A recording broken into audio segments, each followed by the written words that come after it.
En tu charla TED es hacer Sí, referencia al valor del agua, ¿no? Al del agua. ¿Se le puede poner ese valor del agua en la salud de una persona?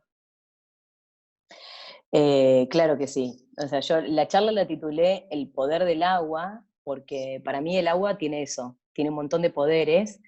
Si bien moverse en la tierra ya le da a la persona un valor agregado, que todos lo sabemos, ustedes desde la medicina, digamos, están favoreciendo a que la gente se mueva, esa conexión entre el médico y el profe, que es el que imparte la actividad física, ha sido muy buena estos últimos años. Antes eso no lo teníamos, estábamos como muy desconectados, pero la realidad que el agua tiene el poder transformador, sobre todo en poblaciones que no pueden hacer o tienen muy restringida su movilidad en la tierra.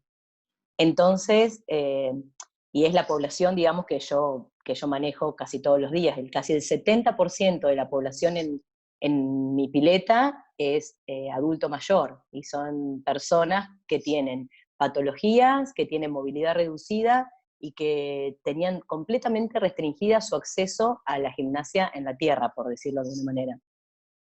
Y el hecho de, entonces, de tener la posibilidad de hacerlo con menor impacto, que sería en el agua, le permite estar en movimiento, que como decías vos, es algo que nosotros los médicos recomendamos y que a la gente le termina gustando, ¿no? Termina siendo un hábito positivo porque le genera también endorfina, o sea, es lo mismo que practicar, Exactamente. digamos, Nada más con que, gravedad por sería. ejemplo, para llevarlo a números o para que la gente lo tenga más claro, eh, hacer gimnasia acuática, gimnasia vertical, porque también está la natación, que es buenísima y ya sabemos todos los beneficios, pero yo me dedico al entrenamiento acuático vertical. O sea, la persona está en posición vertical adentro del agua y con el agua a la altura de la axila, ¿sí? La persona pesa el 75 al 80% de su peso corporal, para que se Claro. den una idea lo que esto reduce el impacto en las articulaciones, en la columna, o sea, es como,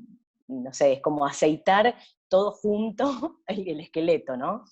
A mí me pasa en el consultorio que yo recomiendo, bueno, sobre todo digamos, en general, ¿no? Pero después de la menopausia que tengan que Sí, hacer actividades y mucha gente, incluso estos adultos mayores, me dicen, yo no puedo porque, vos lo nombrás recién, la movilidad reducida, tengo un problema en la rodilla o en la cadera que me dijo mi médico que no puedo caminar, bueno, incluso no puedo hacer bicicleta. Esas personas podrían podrían tener contacto con el agua y hacer actividad física en el agua.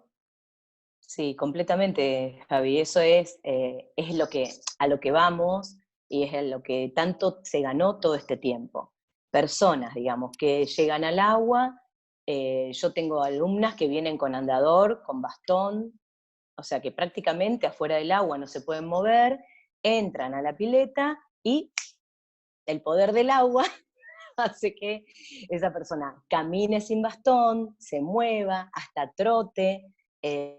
Bueno, de hecho, aparte creció tanto la actividad acuática que yo tengo bicis en el agua, trampolines en el agua, cintas en el agua. O Ah, o sea, sea que todo lo eh, que podrías hacer con gravedad, ahora lo estás haciendo con esta disminución de la gravedad dentro del agua. Todo eso que estás nombrando. exactamente, porque aparte la presión hidrostática del agua es lo que hace, digamos, es como que es una pesa en sí misma. Es como decir, acá el agua pesa lo mismo acá, acá, acá, acá.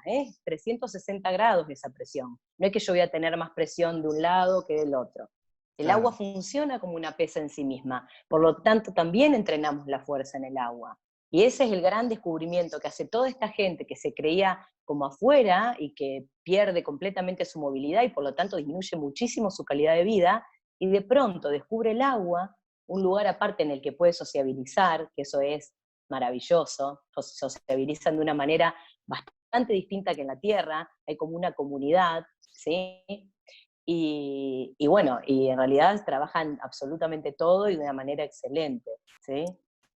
Me gustó esto que dijiste de que trabajás con un grupo etario determinado, en general son adultos mayores con esta limitación del movimiento, y el hecho de que vayan al gimnasio los hace no solamente estar bien físicamente porque están desarrollando una actividad que les genera endorfina y todo, sino que además esto de la pertenencia a un grupo, el compartir quizás por supuesto el rango etario, y compartir alguna experiencia que me está pasando. No puedo caminar, pero acá sí lo hago. Entonces me gusta hacerlo y me gusta que todos estén presentes y compartirlo con todos ellos. O sea que es una actividad maravillosa, pero también encuentro una cosa, Andrés. Estamos viviendo una situación muy especial en este momento.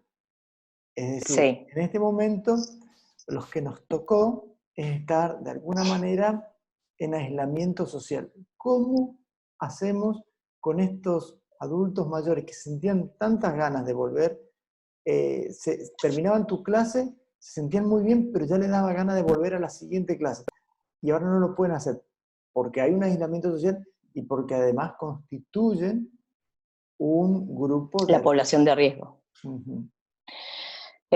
Y ese fue el gran desafío que me planteé cuando dije, bueno, tengo que cerrar la pileta ese domingo, porque yo la cerré antes, o sea, el aislamiento social nacional fue un viernes, a las 0 horas un viernes, y yo ya el domingo anterior había tomado la decisión de cerrar, justamente porque tengo una población que es la de mayor riesgo, ¿no? Y entonces digo, si yo sigo abierta, por más que todo decía que el cloro en la pileta, que todo lo que nos recomendaban era a favor de la pileta, yo estaba en una posición, digamos, de demasiada responsabilidad para someterme a seguir abierta. Y entonces pensé en ellos, o sea, si bien a raíz de que la actividad física en el agua, la gimnasia acuática creció un montón y tengo mucha gente joven, a raíz de las bicis, de las cintas, de los trabajos de fuerza en el agua, mi gran población es adultos mayores.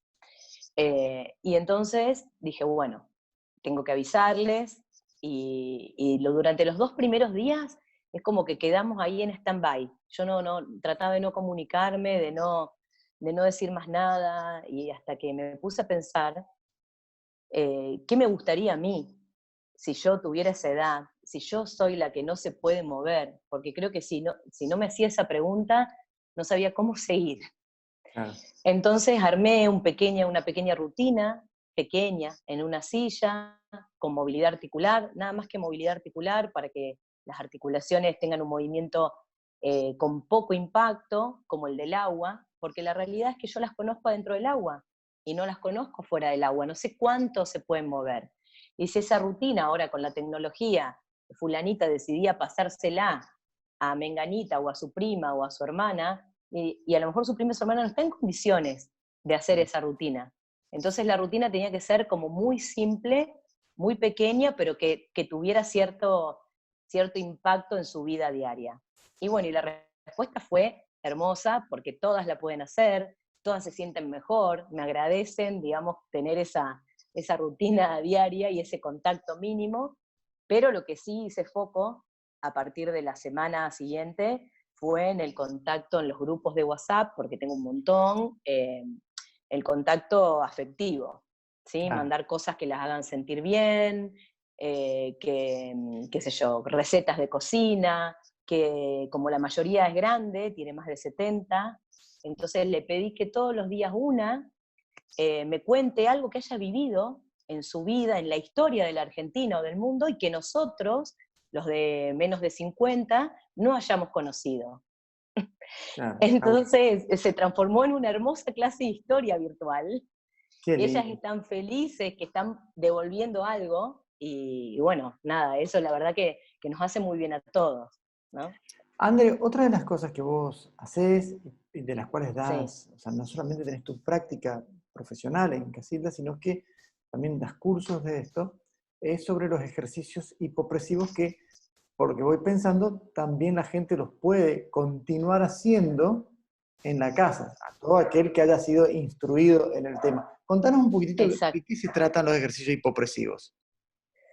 Bueno, la gimnasia hipopresiva, digamos, a la rama que yo me dedico de hipopresivos, es una rama que o asiste al kinesiólogo o al médico en determinadas patologías, como incontinencia urinaria severa, o directamente es una gimnasia preventiva, que es lo que a mí más me gusta hacer, digamos, que puedan aprender la gimnasia hipopresiva como una forma de prevenir prolapsos, esa incontinencia, fuga de gases, posparto, que en posparto funciona fantástico, las mamás que recién tienen a su bebé, realmente si nosotros lo hubiéramos conocido antes, otra hubiera sido la historia, ¿no?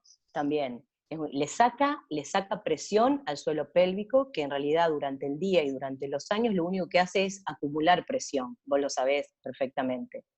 Pero bueno, esto me ha permitido, digamos, ahora, por ejemplo, es casi lo único con lo que estoy trabajando. Me reinventé, me amigué con la tecnología, porque soy cero tecnología, y bueno, por Zoom, por Skype, por videollamada, armé pequeños grupos, porque tampoco me gusta trabajar con grupos muy grandes, porque no las veo a todas y hay que seguirlas y hay que ver cómo ponen la cabeza, porque como es una gimnasia respiratoria y postural, tiene como dos canales que se unen, las dos cosas son hipopresivas, y entonces hay que estar muy atento, el profesional tiene que estar muy atento a cómo se acomodan, cómo respiran, cuánto duran esas apneas, y la verdad que me siento bastante cómoda y me ha permitido inclusive trabajar con alumnas que se habían ido a vivir a otro lado. Tengo alumnas que están en California, otras en España, y así, y nos hemos vuelto a conectar y a hacer las clases online, que bueno, es como una beta que le he encontrado a este coronavirus, a este aislamiento. Cuando hablamos de los ejercicios hipopresivos, para que de alguna manera la Sí. gente lo entienda, hablaste de una parte respiratoria. ¿En qué consiste esa parte respiratoria? Mira, la parte respiratoria, Javi, es una respiración diferente a la que hacemos normalmente. El aire se lleva al tórax, ¿sí? De una forma bien dinámica y rápida, y después se exhala muy suave, ¿sí? Con la boca abierta, como empañando un espejo, no soplando, porque por ahí cuando uno sopla le vuelve a generar presión al piso Claro. pélvico, sino que acompaña esa respiración, esa exhalación muy suave para después provocar una apnea, dejar de respirar, y en una apnea que es distinta, justamente porque la apnea que uno está acostumbrado es tomar aire, llenar de aire los pulmones, tirarse a la pileta o aguantar la respiración. Acá la apnea es exhalatoria, con lo cual, por eso tiene que estar bien enseñada, bien guiada, porque acá me quedo sin aire, literalmente.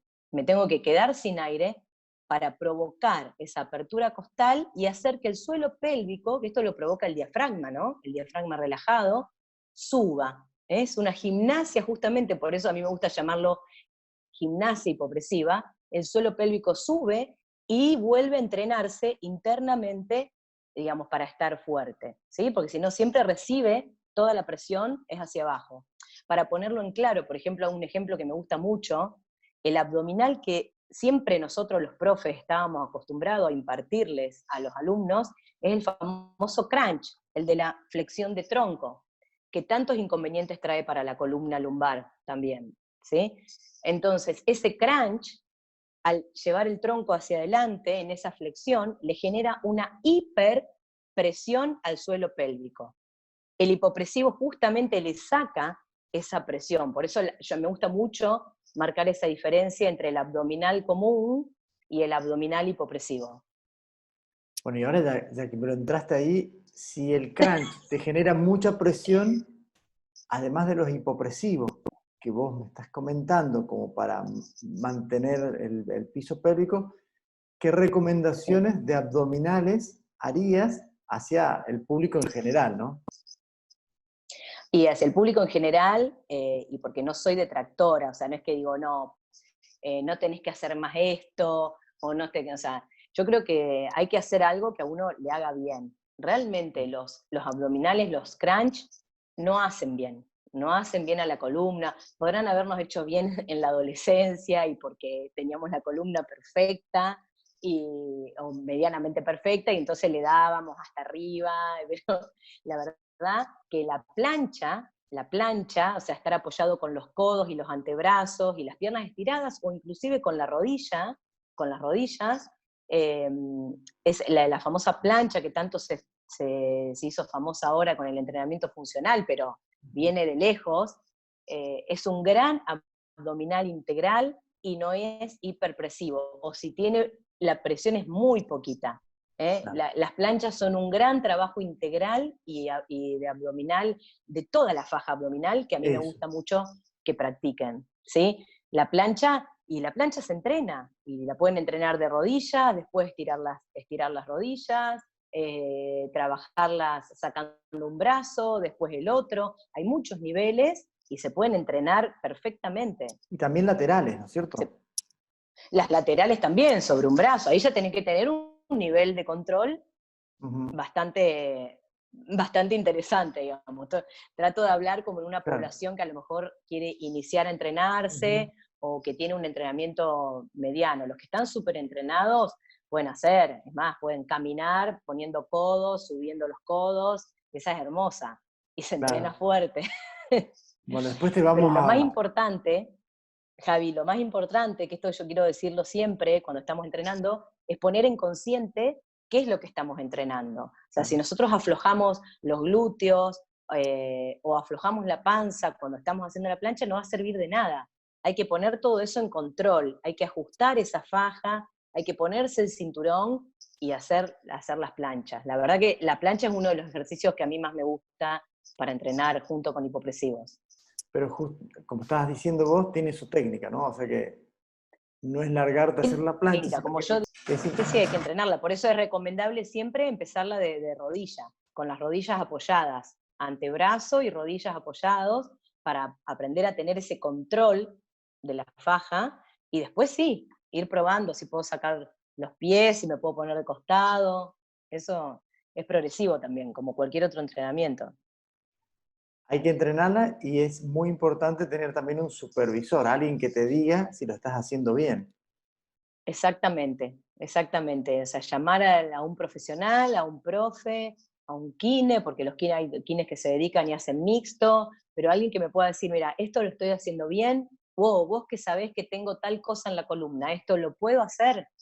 O sea, llamar en realidad, si ya están entrenando, ya entrenaban con un profesor, lo ideal es llamar a su profesor, que los conoce. Claro. Es como el médico, o sea, yo no voy a llamar a cualquier médico que está hablando a lo mejor en internet, voy a tratar de llamar a mi médico que me conoce de toda la vida A para que preguntarle qué me pasa. con quien tengas confianza, Exactamente. quien te Yo que genere siempre confianza. te, No, por que favor. siempre te pido conseguir.